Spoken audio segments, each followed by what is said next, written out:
You are listening to the Hostage to the Devil podcast. Some listeners may find this content disturbing.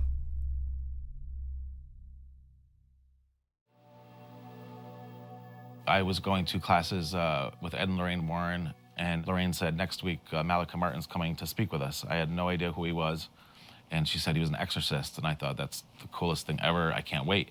I specifically chose to sit in the back of the room because I didn't want to hog the spotlight in the front. And he spoke for an hour and a half or so.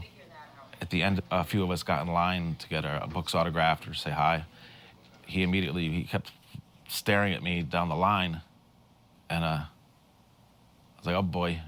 And when he finally got to me, he kept pointing at me. He goes, were you sitting in that back corner there? And I said, yes. And he goes, well, you were distracting me the whole time. I said, what? He says, you have a glow about you. He goes, you're throwing off lights like I've never seen before. He said, you're my favorite person in this room right now. He goes, it's an honor to meet you. It's an honor to meet me. He made me feel so special that day that I still remember what he said, and I think about it all the time. I think everyone has their own personal beliefs about God and devil and spirituality. But in terms of trying to convince anyone, I don't think we'd ever be successful in convincing anyone because there's still no real hardcore evidence. We can't point to, there's the devil right there. We have no picture of him. And I think people are going to be skeptical until they see that picture. And that's okay. Skepticism is a healthy thing. I would encourage that. Don't accept anything at face value. Question, question, question. Jimmy! Oh my God, it's Laurene! Hi, Marty! Hi, you're right. How are you? I have the lockdown haircut. Yes, you do. It was three phases. Phase one, take my son and I to the barbers. Oh, nice. We were too late. The barbers, there was a big queue down the road, so I thought, you know what? Yeah. Went to phase two, which was cut my own hair.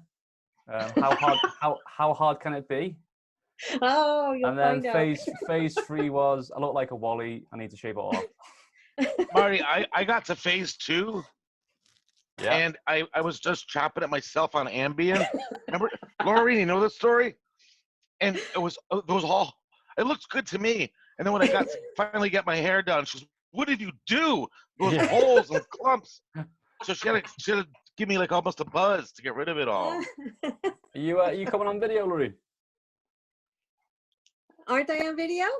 No, you're not. No, you go down bottom left. There might be an opportunity to Oh, for good. start your video. Here we go. Start video. Okay, there I am. Hey. He said there might be You an have to tell me opportunity these things, Marty. I don't know.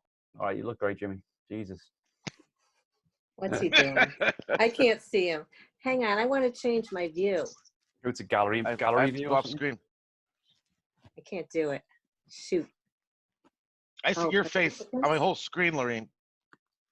There, I see everybody now. Where's Chris? No Chris? No, it's too late for him. He's usually in bed We by get rid of him. 9:30. He gets tucked in at 9:30. It's been a while. It's been about a year and a bit. Is it a year and a half? 2 years since last time I saw you guys in the flesh.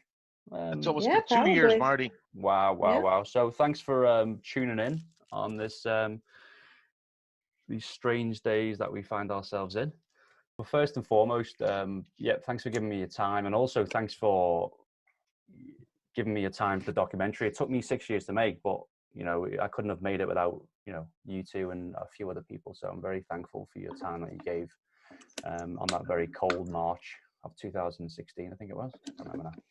Can we talk individually? We'll start with you, Laurene. Talk to us about when the film was released. It was January 15th, 2017 on Netflix. Can you talk to me about the aftermath of the release? From an individual point of view? I remember it well, Marty, because, clearly you should have warned me for it because I'm not used to something like that. Oftentimes when I'm approached for these interviews, I'm very happy to help. And, I figure it's for educational purposes. Hopefully, if I can share my experiences and the knowledge that I've built up over time on the paranormal, hopefully people can build on that knowledge and learn from it, and I can help someone, and that's great. And then I just kind of forget about it. I don't pay much attention to it. But in this instance, after Hostage came out, I was really inundated with emails and letters and even phone calls. And I do really appreciate people respecting my privacy and trying to contact me in traditional, respectful manners. But I was included in my research has been included in people's doctoral theses. And just, I've been included in books, and I've been cited in several papers, and just trying to, perpetuate the knowledge forward. And a lot of clients have come forward, asking me to counsel them and include them in my private practice. So it's, it was a lot more than I ever expected or even thought about, but I'm grateful for the experience, definitely. So. Yeah, I think we were all on the journey, in a sense that as a filmmaker, you don't really know how the film is going to get received from the likes of Netflix or other commissioners. So for us as well, getting that worldwide distribution was just, for me anyways, as it was my debut feature documentary. Yeah, so it was 9 million 9 million viewers. I just wasn't prepared for that. So, yeah. See, it's like 62 territories, around the world. So it was, I mean, we weren't expecting that as well. I mean, it was a great outcome, but just to remind an audience who haven't watched the documentary yet, can you give me a little bit of a background on yourself and what you do and what you did and still do now? Oh, I'm a clinical psychotherapist, and I'm a licensed marriage and family therapist. And I've been practicing for probably upwards of close to 30 years now, trying not to date myself too much. And I've had paranormal experiences all my life since very early childhood. And I've had both very positive experiences with the supernatural and spiritual experiences with angels and guides coming to me and psychic impressions. But I've also been the victim of demonic attacks repeatedly throughout the years, from my early teen years going into my 20s. So I think originally I wanted to find out more about, why is this happening to me? What can I do about it? Am I going crazy? Or is this something that other people have experienced as well? So I've spent an awful lot of time growing up. When all my friends were out partying on Fridays and Saturday nights, I was usually found in the libraries poring over a lot of books and researching the world's religions and just trying to get some good background knowledge of where this comes from, what I can do, and how I can help myself, and then maybe hopefully help other people in the future. So and then I met Jimmy and the Warrens, and it just kind of took off from there. Well, we'll go into the Warrens a little bit later on, but Jimmy, talk me through your response, or the response that you experienced when the film was released. Were you inundated as well? Marty, I had no idea what Netflix was when you announced it was going to be on Netflix. And within a week, I was at a store, and I hear a couple whispering to each other, "That was the guy we just saw on Netflix." So it was kind of... And it wasn't your own mother, no? Yeah, of course it was. No. But it was kind of kids were there at the time. So I had no idea. Well, you had a radio show anyway, and people know you as Mr. Haunted. As a investigator and an investigator still, have you found there has always been a high demand for help, or has there been a spike over the last few years, or have you seen any sort of patterns of that? Since I've only been involved in the exorcism part since the mid '90s, I think it's been a spike ever since I've been involved. I don't know beforehand, but we've gotten a lot of requests for help lately to help because of the situation right now. And talk to me both about, I know you met Father Martin several times, Jimmy, but both of you, when you watched the film, can you give me your own? We'll start with Laurene. Can you give me your own response to Malachi Martin as the man depicted in the film? I know I only scratched the surface and I didn't go into other avenues of his life. Can you give me your own sort of feedback and evaluation of who the man was to you? You know, it was really strange for me to watch the film in its entirety because I saw uh, some of Jimmy's footage of that meeting with the Warrens, and I realized that I was there. I do remember it, you know, pieces of it.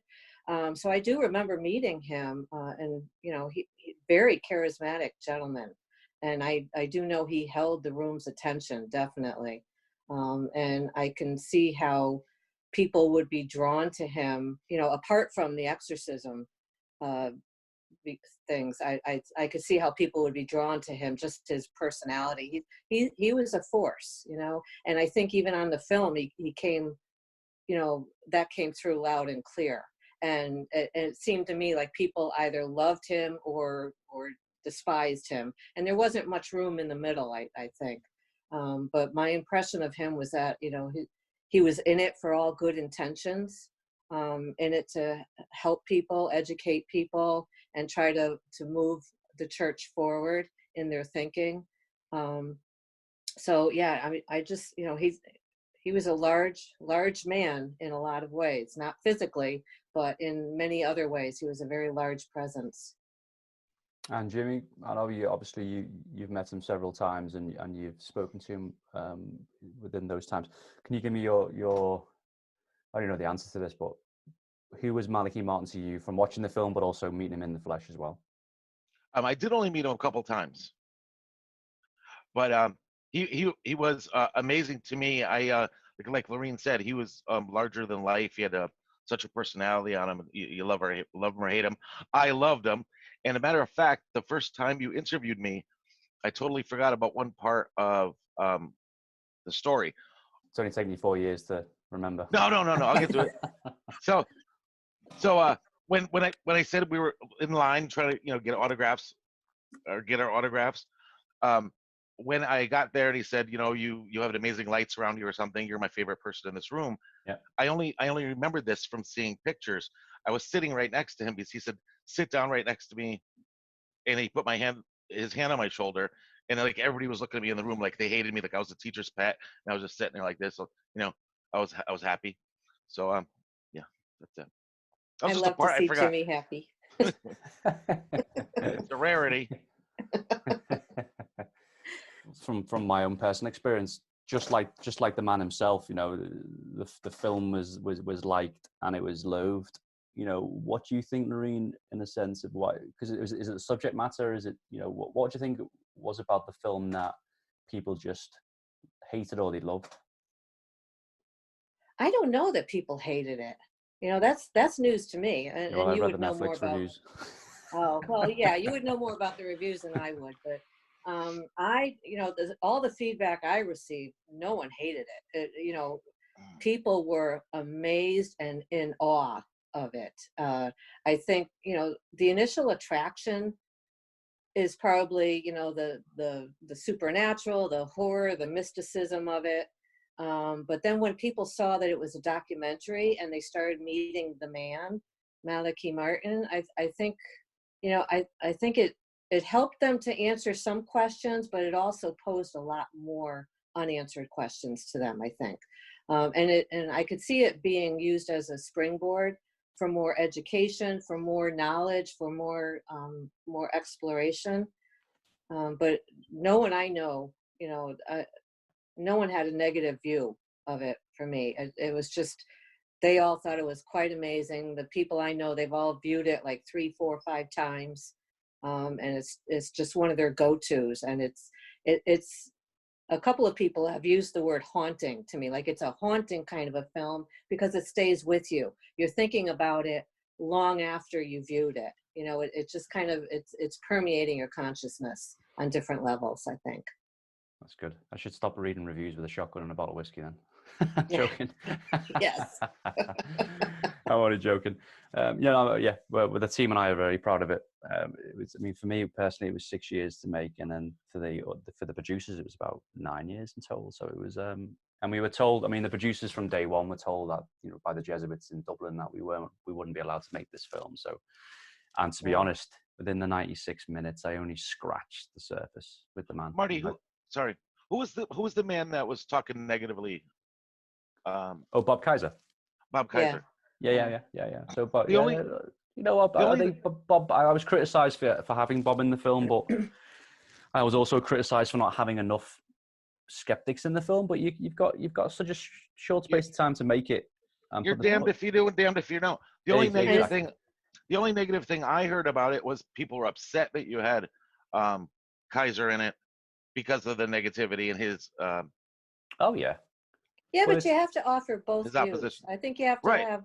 Yeah, there's Yeah. always two sides to the And coin. I'm just telling you because you asked. A lot of people that I know thought it was more like going to be a horror film, like The Yeah. Exorcist or Amityville Horror, when they didn't realize it was a documentary. Yeah, So I they think have to the understand whole that. from looking back and being sort of constructive about the launch, I think from the team and I's point of view is we packaged it wrong. Because it's so beautifully shot by Rory O'Brien, the cinematographer. People I mean, it was shot on really nice lenses and cinematic lenses and equipment, and I think our issue was we just packaged it wrong from the get-go. We should have really sort of I don't know. I mean, my style of filmmaking is cinematic anyway. No matter what I do, from a TV advert to a music video to a documentary, it's going to be cinematic.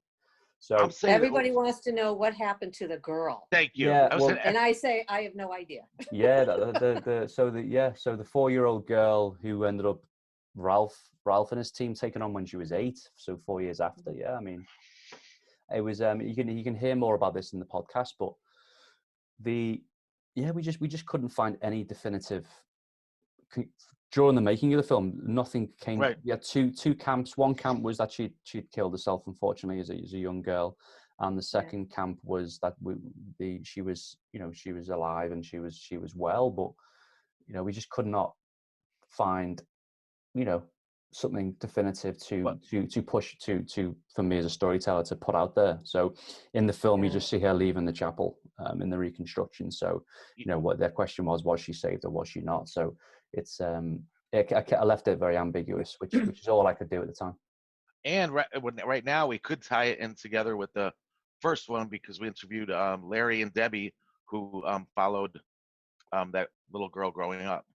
Yeah, let's talk about the old days. Laurene Warren is featured very briefly in the documentary, purely because she's a force in herself. You can't just throw in Laurene Warren and then she and then go away again. She's a ultimate force, as you know, in the paranormal world. So talk me through, both of you, how you both met and how you got to work with the legendary Ed and Laurene Warren.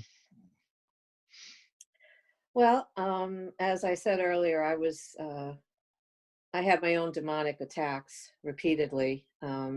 So it kind of forced me into the education building world, and I was looking for answers. So one night I saw a flyer, I think, for Ed and Lorraine's lecture series at a local college. So I attended that. And it was just absolutely fascinating. And they showed slides and movie clips, and they actually had some real evidence that, for the first time I was seeing some real evidence. So I think there was a book signing after the lecture, and I went down to have my book signed. And Laurene kind of grabbed my hand when it got to be my turn, and I walked up to the table, and she looked at me. And it was Halloween time. It was around this time of year in October. And she looked at me and she said, "Well, I could see that Halloween is very special to you too, dear." And I just kind of looked at her because Halloween has always been like one of my favorite holidays, and it's a big deal for me. And I said, "Yes, it is." And we started talking, and we just kind of instantly connected. And I told her I was in school getting my graduate degree for psychotherapy. And we were talking for a while, and she invited me to her classes that she and her husband Ed originally taught, and it was in my local area. So I started attending their classes, and that's where I met Mr. Haunted. The legend. So, and I think Ed and Laurene, once they knew that I was had a background in psychology, they wanted to pull me into the investigations and help interview the families and the afflicted family member. and kind of do some assessments, evaluations on them, help rule out mental illness and any other organic elements that might be going on. So. And Jimmy, how did you end up in the team? Was fascinated by ghost photography. My one of the first books I ever owned was Green Eggs and Real Ghosts by Daniel Cohen, where they featured the Brown Lady of Raynham Hall, that famous picture of the woman descending the staircase. And I said, I want to get a picture like that. That was my goal in life. So I started taking pictures in supposedly haunted cemeteries. I started getting some weird pictures on my my film, and I met a woman named Debbie there who was looking at my pictures and said Ed and Lorraine Warren would love to see these pictures. So she invited me to the class the next Monday, and that was 1992, and I took classes for years and investigated with them right after that. I'm always. And can I just say, Jimmy's got the best archive library that I've ever seen of pictures and videos and different haunted items. And, he's got an extensive library, and his pictures and videos have been used all over the place. So way to go, Jimmy. Yeah. Thanks, Lorraine. Did you get money get money for that usage or not? I hope so. Never. What was Laurene like? Somebody who's met her and worked with her, and we've seen the movies, we've seen documentaries and interviews and stuff. But for you, who first of all, let's start with Laurene. What was she like as a person? She was a sweetheart. She was an absolute sweetheart. She had kindness all the way down to her soul. She was in it for all the right reasons. She was inquisitive. She was curious. She was helpful. She was thoughtful, considerate, very warm person to the family. She would do anything for the family members, and particularly like, the children involved. She would go above and beyond. She was always, ready and willing to take someone under her wing and kind of show them the ropes. And Ed too, he'd love to impart his knowledge and just just kind of pull it forward so it didn't die with them. They had so much knowledge and information, and they just wanted it to continue. They didn't want it to stop. They wanted, and just like Jimmy he wanted the picture, Ed and Lorraine wanted evidence. They wanted to be able to prove that this is real, that it's tangible, that there's something that they can point to and say that this is the real deal. And you're not crazy. This is truly happening. So. Go on then, Jimmy. So, Laurene and Ed. You reminded me of something, Lorraine. When we were, Ed and Lorraine were filming an episode of Sightings in Union Cemetery, where the white lady supposedly appears, and they already had it all set up. Like, these are going to be you're going to walk through the cemetery, and we're going to tell a story or whatever. And Lorraine pointed over to me like the middle of the filming. I want Jim in here. Jim, come in here. Like, she just took charge. Yeah. And got me in the episode. So that was really cool of her. And they weren't Ed and Lorraine when we were working with them. They were just, they weren't like they are now, like the Conjuring Ed and Lorraine. They were just regular down to earth people who, if we went to an investigation the weekend before, I'd call up Ed and said, "Hey, I got some weird stuff on my film. Do you want to look at it?" So yeah, come on over, and then they make you coffee and look over the evidence. It was just regular people. As a married couple, they were just amazing. I would love to watch them in action because, they would go everywhere together, do everything together. They were never apart. And, they would play off each other so well. Ed with that sense of humor. Jimmy, you've got to remember that sense of humor and that laugh of Ed's. Yeah. And sometimes he would kind of like, take little, digs at Lorraine, and, in a very loving way, and just that playful, loving couple way, like that secondhand language that they have, that they share. It was just fun to watch. They really, it was very real, very genuine, the love between them. So it was fun working with them. It was fun. So. Marty, one time, Lorraine, for example, Lorraine was walking through a house and she says, "Oh my God, there's spirits all over the place." And the editor was like, "She's full of shit." Edit that out, edit that out. Love it. Love it. But that's Is what he there, said. in your, I mean, it doesn't have to be connected to the Warrens here, but in your investigation work, both of you, what has been the case that's really stuck out? It's a bit of a hokey question, but what's been that case that's always stuck with you to this day? I got two of them. Go ahead, Jim. One case that stuck out was our first one with the girl. She's featured in Hostage, and she's the first one. We didn't expect her to act out. It was our first exorcism we ever went to, and she says, "I don't think I'm possessed or anything like that." So we didn't expect. The priest started his litany of the saints and his prayers, and then she just started breaking out of her restraints and screaming, right, and trying to get up. And I'm like, "Oh my God, what are we gonna do?" And then is that it for you, Laurene? That's absolutely the case that I always think of, because If it wasn't for that case, we wouldn't even be here right now, because right. that's the one they featured on Primetime Live, and we got all the cases from around the country because of that one. Yeah. But what really stands out for me is more the family dynamics of that case, and just the warmth of the family. And Jimmy, you and I would go up there so many times, like, before, during, and after the exorcisms. We're constantly doing follow-up. I would talk with them every week, and just the family connection. You tend to get a nice relationship with these families. And they loved us. They kind of took us in as part of their family. In fact, the older sister was getting married, and we were invited to their wedding, and we went. And this was after all the exorcisms were completed. And the afflicted girl, she was a singer, and she sang at her sister's wedding for the first time since all of the horrific events occurred.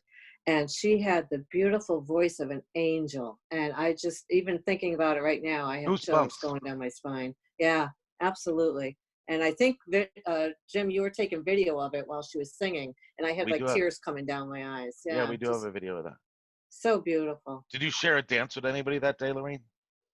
Yeah, with you. Yeah, you stepped on my toes a few times. But yeah, she was amazing. And it's amazing to see the contrast of who she was when we first met her, Jim, and who she was afterwards. Beforehand she was kind of withdrawn and sullen, and remember the dark circles under her eyes? Yeah, she was only 18 years old.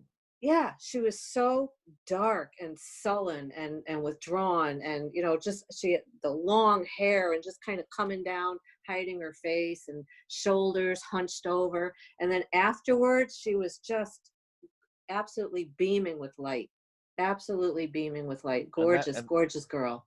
And that's about 25 years ago. And every year since then, I've gotten a Christmas card from her and her parents. See that connection? So, yeah. That's what it's about. It's a case which is stuck with me as well. And we had to show the exorcism in the first film, but going into the second chapter, where for my sins, going back into it again, I think the home video footage of her when she was, I think she was 16 or even younger. 12 or 13. 12 or 13, where the family collected, which has still haunted me to the day. And I knew that. With the arms. Yeah. Yeah. The screams. Yeah. Oh my God. Yeah. Just wait. Yeah, those screams can be piercing. There's sounds coming out of people that you would never think you'd ever hear, ever in a million years. Just for the not human. Just for the audience who don't know, talk me through just a summary of this case. We don't want to name a name, but the summary of from what the family came to you with video evidence, and then talk me through the steps to final exorcism with Bishop McKenna. Go ahead, Jim. You have a better memory than I do. When the woman was 18 years old, we got a phone call from this woman when she was 18 years old saying she's having some weird occurrences at her home.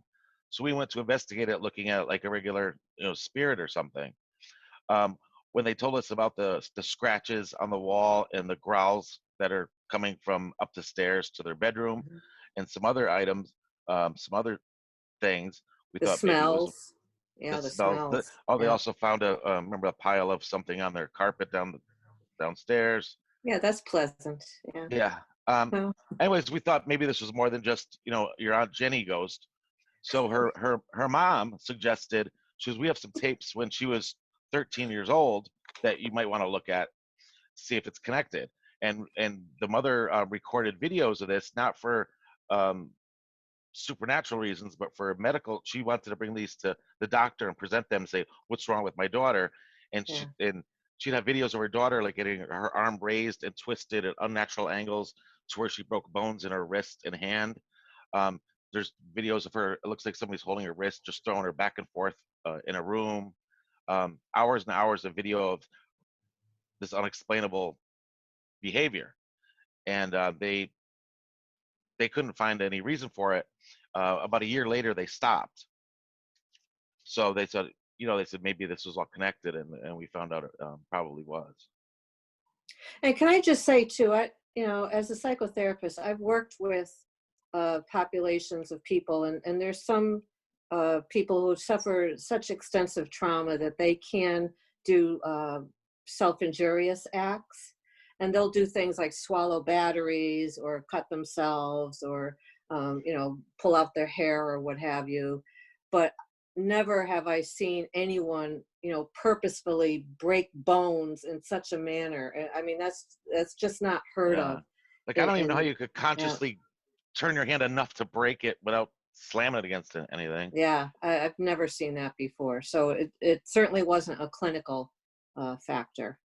So and this ended up being a demonic oppression case rather than a possession case. We believe so. Yeah. And this was one of the everyone thinks these cases end up happily ever afterwards. And this was our first one, and it actually did. The exorcism was an hour or two tops, and she was relieved afterwards, and still is. And then there's other ones they've had multiple exorcisms, and they're still going through stuff. Well, what do you think is the biggest misconception with the public with regards to, and obviously with the help from Hollywood and studio films and things the public have seen in the past? What are the biggest misconceptions with exorcisms and the reality of exorcisms? And because I know they can last for years rather than an hour or two. Yeah. I think there's a lot of buildup, a lot of exploitation of the signs and the symptoms. You hear a lot of voices, very strange things can occur. But if you ask me, what I think is the largest misconception is that exorcism shouldn't be, a lot of the groups, the paranormal groups, they use exorcism as the goal. Let's get this person an exorcism. I don't think that should be the goal. I mean, exorcism is an intervention. It can be an intervention and a very successful one.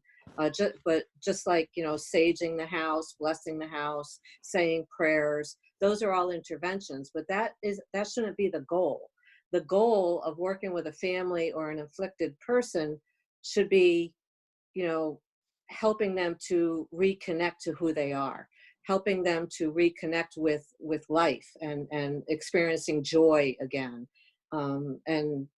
Exorcism is a way of decreasing the negativity, the negative energy. But once you do that, you have to understand that when we get involved in a case, some of these families have been immersed in this negative energy for years. And they've been experiencing all these horrific symptoms for years. And this is their focus. It affects them emotionally, financially, psychologically, physically. Their relationships suffer. Every piece of their life, every aspect of their life gets broken down. So they've spent so much time focusing on this negative energy. And then we come in, we do an exorcism, we remove the negative energy. Well, that's great. But now what? now what do I do? Now what do I focus on? Now who am I? I've always had this negative thing to overcome. Now it's gone. What do I do now? So in effect, we've kind of created a chasm. You know, there's a hole, there's an emptiness there. And that's where the true work comes in, because you've got to work with these families and this person to connect them to source, to who they are, to the goodness of the world, to their empowerment, to, you know, to lift them up, because they've been broken down repeatedly and systematically for many years. So to me, that's the biggest misconception. It, you know, the buildup of the exorcism and you know, the assessments and the investigations, that's wonderful, you know, to get evidence, to put it on film, and to advance the knowledge. But what happens afterwards? I think that's the big missing piece for all these cases, for the ghost shows and the paranormal shows. You have to help these people afterwards, because they're still living and they still need to identify themselves as something positive. And that's kind of the work that I do every day. So watch this, Laurene. The biggest misconceptions that I've witnessed at exorcisms, that we haven't seen heads spinning yet. We haven't seen people crawling on the ceiling, but they do speak in other languages. They speak backwards. They do vomit quite often. We have actually not a vomit pea soup, though. No pea vomit soup. bucket. And it gets very cold in the room. We've experienced that, where, you know, it's normal temperature, and then bam, it just plummets out of nowhere. And we get threatened. Yeah. And yeah, absolutely. And you can feel that tension. You can feel the heaviness in the air. We've had things move. We've had, you know, sounds and noises and smells and scratches, and we've been pushed. We've had our own, you know, physical impressions where, you know, someone's hitting you in the head or pushing you, trying to push you down the stairs, you know, and just, you know, stomach ailments, you know, getting knocked over with stomach cramps. So yeah, there's all those, you know, ailments going on, and those symptoms, but it's not like the movies, you know. It's, and I think in some ways it might be a little worse, just because it's a lot more subtle. Yeah, you know, it's a lot more subtle, and it makes you question. And it's not all of these exorcisms have these events. It's a small percentage. Most are just right. Nothing happens. Yeah. But that small percentage, holy mackerels. Let's move into our second section, which we want to talk about, which is the devil within, which is the second. I wouldn't say it's going to be a sequel to Hostage to the Devil, but it's going to be, well, made by the same people, but same look, same tone, but it will probably end up being a standalone film. But you could happily watch them back to back. Like Star Wars. Yeah, exactly. Yeah. So The Devil Within was a film where I knew I had to come back into not so much the genre, but there was a lot of unfinished business when I made the first film. And as I mentioned before, that footage that you showed me that the family had recorded when she was 13 in the bedroom was just horrific. So I wanted to basically mold the narrative around the family home video footage that we've got. The vision now is to basically, no pressure, Jimmy, but to hinge the whole second film on Jimmy. Go. So the premise to The Devil Within will be bringing Jimmy out of retirement, you know, and yourself, Laurene. We're going to be pairing you guys together for two reasons. One, because you've got so much experience. You know, you mentioned there about working with the Warrens since the 90s. You got so much experience, and you're extremely grounded people as well. You know, there's no egos, there's no books. That's what you think. And wait. and the second reason is you, both of you came across so well, and the audience just really warmed to you as contributors to the film. There's a lot of positive feedback in regards to the warmth that the audience had for you you two as contributors. So as a filmmaker, you've got to. Aw, Here comes the ego. Yeah. there's no ego, you know that. Here it comes. But so the second film, The Devil Within, is first and foremost doing something which nobody has ever done before, which is to film an exorcism over. I think we've scheduled 4 days. So once I find the right case, we want to basically film every single minute of those 4 days of exorcisms, and no one's tried to do it before. And there's been excuses in the past about, we forgot the camera, or we weren't allowed to bring the cameras into the chapels, etc. I'm trying to, get a film seen again by the masses. And secondly, I just think it's a bit of a cop-out where, you won't be allowed to film it. You won't be allowed. I'm like, it's a cop-out. I'm going in, I'm going to put multiple cameras up, and we're going to film it. And at the end of the day, if we film nothing, if nothing happens, then nothing happens. However, I'm not willing to do the old sort of traditional response of, we weren't allowed, the priest didn't allow us because the Pope or the Rome told us not to, etc. So we'll be going a different avenue with it. We'll be looking at more of a traditionalist sort of Catholic priest exorcist. Do we have an exorcist? I lost my Zoom. We do, yes, we do have one who we've been speaking to before the lockdown. A Canadian guy? Yes. Yeah. He's the best. He's the only one that will allow anything as far as filming. Yeah. Because I've been working 3 years on the second film. It's been a long, I came over 2 years ago to see you guys, and we filmed a few interviews with you guys. And we were promised funding, and that was taken away from us. But I've never been one to sort of wait for things to happen. However, things are looking quite good. And I think the audience deserve it. I think a lot of the audiences are like, why don't you interview somebody who was possessed or oppressed or afflicted and acted out? No. Yeah, just give the audience what they want, which is show them a real rite of exorcism, and then I'm getting criticized. Oh, Marty, that's irresponsible of you. The audience will need protection, and it's something that I'm not jumping into. It's something that I've researched myself. I just don't want to be one of those filmmakers that we get to the main event of the film, which is the exorcism, and we get to the chapel doors, and then we suddenly say, "Oh, sorry guys, we weren't allowed to bring the cameras inside the chapel." What would Malachi do? He would exploit it. Well, Malachi was a very humble person, so I don't think he wouldn't have liked to be filmed, but he would. Bishop McKenna. We'll go Bishop McKenna. Oh, Bishop McKenna. He loved the lens. Yeah, and also with the second film, it's going to be looking at demonic oppression, obsession, and influence. So it's not like we're going to be educating the public as well with regards to that.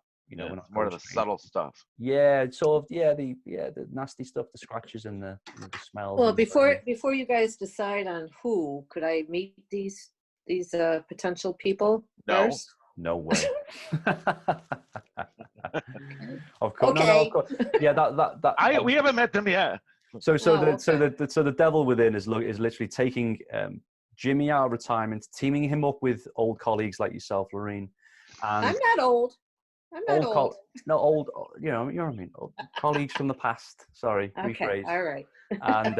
and literally just taking a contemporary case and going from start to finish. So we'll be looking at how you as a psychotherapist would approach the case. We will literally break down the case from start to finish, showing the audience and the wider audience the very intelligent and thought out process. It's not all about throwing them straight into the rite of exorcism. It's a very thorough process which involves science, and psychology and etc. So it's never been done before, and obviously we need access to this person and their life. Yeah, at the end of the day, I don't want to be seen as exploiting someone's pain and misery to sell a film and to get a film out and film made. Yeah. Did I send you the little footage of the Exorcist that we're thinking about? Remember how it was so hard before we're going to get anybody? Like, anybody do this? 2.5 years of finding someone who was willing to do it for us. Yeah. Yeah, but like working with him, he really does a great job. He isn't like I didn't know him before, and he's like so thorough. He's good. He's really really good. That's So you'd great. be happy with him. Did I send you a little clip of me and him in that house in New Jersey on WhatsApp? I'm not on Little WhatsApp clip of- anymore. Yeah, no, I'm off it. Oh, you're not on there. Yeah, about 8 months ago. Yeah, came off it. I'll send it I'm turning into a hippie, mate. I want to be smartphone free by next year. That's my mission. I'll send it to Chris if he can send it to you, though. Yeah, I want to lead by example. I want to How live you in a gonna log do cabin that? in the woods. I have no idea. Send a lot of carrier pigeons with notes tied to their feet. Yeah, yeah, pretty much. Yeah, Oh, send a Marty. raven. Get the ravens. Wait, we got 1 minute. Good. All right. So yeah, just to wrap up then. So I'm like I said before, extremely thankful for your time you gave to me for the first film, and then the second film, which is also be a standalone film. I'm excited to work with you guys again on this case, contemporary case, showing an audience a case from start to finish. You know, whether that will be an exorcism at the end or not, it's the team's call. But the reason why I've chosen you two to really sort of lead this is it's because you've done the groundwork, you've worked with the Warrens, you've put the time in, and now it's your time to start leading by example and getting that evidence that which at the end of the day, I'm not that concerned about finding evidence, because evidence will always be scrutinized by the audience anyway. Yeah. Mhm. It'll always be, big questions about how we, did we manipulate sounds in the room? Did we, there'll be loads of question marks. And Laurene, the great quote from the first film, it's about experience. It's about being in the room. It's, you can't tell by watching something. Sometimes you got to be in the room, and the way you talk about it in the first film, it's that presence. You just can't fake that. And that's, Experience teaches. Yeah. Yes. That's what I 100%. say all the Great time, quote. Laurene. Great I know. quote. I learned it from you. So thank you for your time. Stay safe. And we'll hopefully next time people see you, we'll be on the TV again. Hopefully. Wow. All right. Well, thank you. All Good right. night, Marty. See you soon, Good guys. night, Laurene. Bye-bye. See you soon. Thank you. Bye-bye. Sleep well. You too. Bye. When I was a kid, my father was a carpenter, and he built a toy box out of like real heavy wood. And he put these big silver handles on it. And I used to sleep in it like a vampire with my hands over like this. I wore a cape. I had fangs. And one time my father came in my room looking for me. He's like, "Jimmy, where are you?" And I creaked open the toy box. I said, "I'm here." He goes, "Get the fuck out of the toy box!"